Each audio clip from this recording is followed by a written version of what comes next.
Well, as we all know, skateboarding is a big business sport and a big headache for traffic authorities.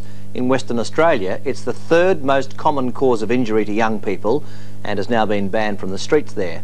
And by a lot of indications, it won't be long before skateboards are banned from streets and malls right across Australia. And new laws will mean offending riders will be fined on the spot. And Louise Martin reports.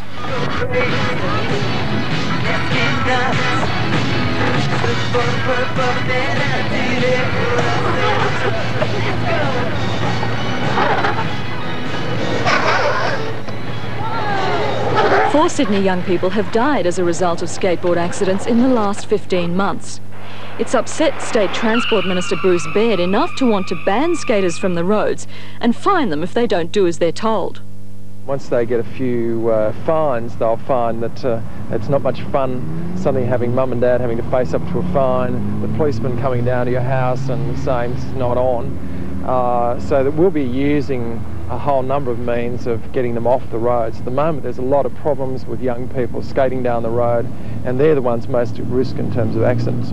It's not going to change anything. Really gritty. I mean, it's going to stay the same the whole time. So do you think anyone will take notice of it? No. Maybe the parents might say a word to their little Johnnies, but nothing will happen. Do your parents hassle you about it?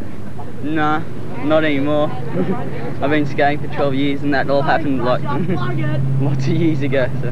No, won't change anything. Why not? Because skateboarders are rebels. It may be a healthy rebellion, but there are risks. And after all, who wants to live fast and die young in a nice pair of shorts? On the other hand, skaters feel picked on. Sponsored skater Michael Mulhall claims they're easy targets for authorities. We're just riding our skateboards. We're not, you know, stealing video recorders or beating up old ladies for their handbags. Yeah, like people are going, oh, look at those druggos on their skateboards. We see a needle in the street, oh yeah, slide out and flick it away. Who's going to touch them things? It just gets Blame if you had knives, Nick. monotonous, being blamed for everything. They spend more money trying to stop us from skating than they are, building you know. facilities. Yeah. Cops have got. I mean, they've ruined the Corso, putting all those things on the banks. I mean, so many people have said, I'd rather see you people skating there than, you know, it looks just so ugly. It's like a chessboard. They've They've put put bricks on the banks so we can't skate there. And these are the bricks the kids are talking about. But from a pedestrian's point of view, it's fair enough. At the moment in New South Wales, skateboards are unidentified objects. If a person is hurt, a passerby, there's no insurance cover. You're the right person. You're talking to the right person. What happened? Well, you see these bricks there? Yes. That's why they put them there, to stop the idiots from going up and down there, see? They're dangerous things, dangerous. Have you ever been troubled by one? Close. And I can't afford to have my legs knocked around.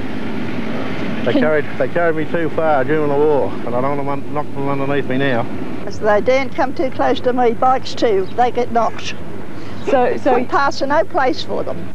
Unwanted on the footpaths and streets, some skaters have tried to overcome the problem by building their own ramps. Yeah, we built one We here. built They ramps said here. was safe and it was all right. Yeah. And Next day they came take it with away. a crane and took it 2 days later.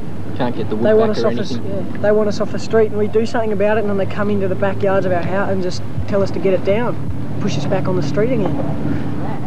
You built them in your backyard, your own backyard? We built them in the bush, out of everywhere. You ask permission from like the neighbours and stuff. And They say it's okay, and then you build it, start skating it, and the police come up and say rip it down, or we'll come and rip it down for you, or we'll charge you or something. The kids have banded together and built their own ramp, and unfortunately they place it in the middle of a laneway down the back of the car park behind the local Corso.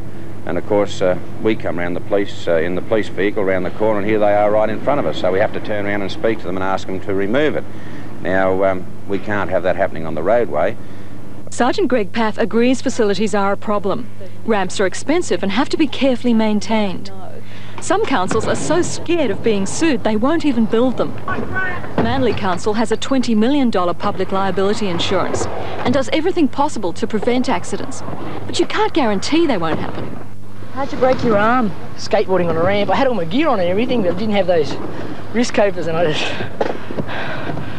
hurt myself. So. Ramp skating and street skating are different styles with different demands, and at the moment, a different dress code.